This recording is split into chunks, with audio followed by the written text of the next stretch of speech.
नमस्कार, मी तुमची लाडकी चिलबुली श्रीराम. माझ्या मिनी ब्लॉग मध्ये तुमचं स्वागत आहे. मी आज बागेवाडीला चालले आमच्या आत्या आजीकडे, म्हणून आम्ही रेल्वे स्टेशन मध्ये आलो बघा. आम्हाला ट्रेन पण गेल्या मिळाली. सकाळी लवकर उठलो होतो म्हणून मला आणि रायला ट्रेन मध्ये पण झोप आली बघा. मग आम्ही ट्रेन मध्ये खात गेलो. पहिला तर लिटल हार्ट्स खाल्लो, मग तिखट मीठ लावलेला आंबा पण खाल्लो बघा. आलं का नाही तुमच्या पण तोंडाला पाणी? मस्त सुत बघा. बघता बघता आमचं गाव पण आलं बघा. स्टेशनवर आम्हाला विन्नू मामा घ्यायला आला होता. घरी जाऊन अगोदर जेवण केलं बघा, मग नंतर काय खेळायचंच की. सगळेजण मला बॅट बॉल खेळायला शिकवत होते. मग रात्रभर फायर कॅम्पिंग असल्यासारखं सकाळपर्यंत बोलत बसले होते. इतर लवकर जाऊन झोपलो, कारण मला आज पण भरपूर खेळायचं होतं. मग आम्ही इथं उशांचं टेंट हाऊस केलो आणि त्यात सगळ्यांना बसलो. हा बघा आमचा समन्यू टेंट हाऊस मध्ये बसून किती छान असत आहे. कोल्या खूपच मस्ती करत होता म्हणून त्यांची मम्मा त्याला मारली. मी इथं प्रेमा आणि पौर्णिमा बरोबर आम चोरी खेळत होतो. ह्या दोघी ट्विन्स आहेत बघा. ह्या दोघी मला कझिन्स लागतात. आम्ही जास्त भेटत नाही, पण आम्ही खूप खेळतो. हे आमच्या आत्याचं घर कसं आहे. नाश्ता करायचा होता म्हणून तोंडाला लावायला आंबा पण काढून घेतलो बघा. मग नाश्ता करायला बसलो. आत्या आजीनं नाश्त्याला उपीट केली होती. मम्मीनं माझ्यासाठी माळ पण केली बघा इथं.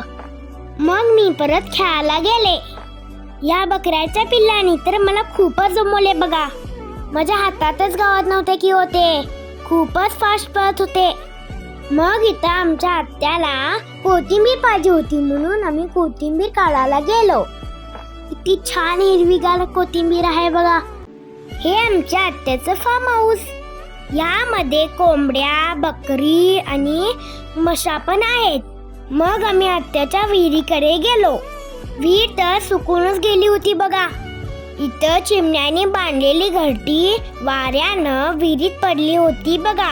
मग ती घरटी विन्नू मामानं वर आणून दिला बघा. बघा किती छान घरट बांधले चिऊताईनं, पण वाऱ्यानं ते पडून गेलं. इथं मी इलायची चमचा पण खाल्ले बघा. मग आम्ही आत्याच्या कोबीच्या शेताकडे गेलो बघा. खूप कोबीज लागले होते तिथं. मम्मी घेऊन आले. इथं बघा आमच्या आत्यानं काकडी पण लावली होती. तुम्ही खाल्लाय काय शेतातली कवळी काकडी? नक्की मला कमेंट करून सांगा. माझं खाऊन झाल्यावर मम्माला पण काकडी घ्यायची होती की इथं, म्हणून तिनं पण खूप काकडी खाल्ली बघा इथं. आम्ही खाऊन झाल्यावर घरात न्यानं पण थोडीशी काकडी घेऊन गेलो.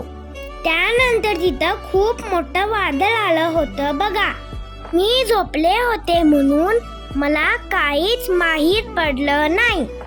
मम्मानं मला उठवल्यावर बघतो तर काय, झाडं सगळी वाकडी तिकडी होत होती. कुठलं झाड पडतंय असं वाटत होतं. त्या वाऱ्याने माझ्या डोळ्यात कचरा गेला की हो, खूप दुखत होतं. मग मी पटपट जेवलो, कारण मला फार्म हाऊस मध्ये जायचं होतं. कारण मला त्या प्राण्यांबरोबर खूप खेळायला आवडतं. हे बघा नवीन म्हशीचं पिल्लू किती गोड आहे ना. मग आम्हाला तिथं बदक मिळलं. त्या बदकांबरोबर मी खूप खेळलो बघा. ते टोच मारत होतं. बघा बाळ किती छान आहे. मी त्याला उचलून घेतलो. मला एक मजा दाखवू. अशी आहे मज्जा. मग मी तिथं म्हशीचं दूध प्यायला गेलो बघा. मग मी तिथं ताजं साधं दूध काढून पिलो. स्वतः मला इथं म्हशी पण आली बघा.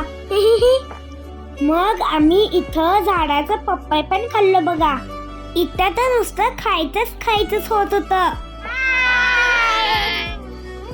मग आमचा घरी यायचा टाइम झाला होता. तू यायला मला मनच होत नव्हतं. मग विन्नू मामा आम्हाला सोडला बघा. कंटाळा आला तिथं ट्रेनची वाट बघून. इथं आमच्या रॉयलची दाढ दुखत होती म्हणून मम्माला म्हटलो तू चल माझ्या बरोबर खेळायला. अशा होत्या माझ्या गावातल्या आठवणी. कसा वाटला तुम्हाला माझा आजचा मिनी ब्लॉग हे मला नक्की कळवा हं. व्हिडिओ आवडला असेल तर कशाला वाट बघता, फॉलो करूनच जावा की, आणि माझा व्हिडिओ शेअर करा. भेटूया माझ्या नेक्स्ट ब्लॉग मध्ये. तोपर्यंत बाय बाय.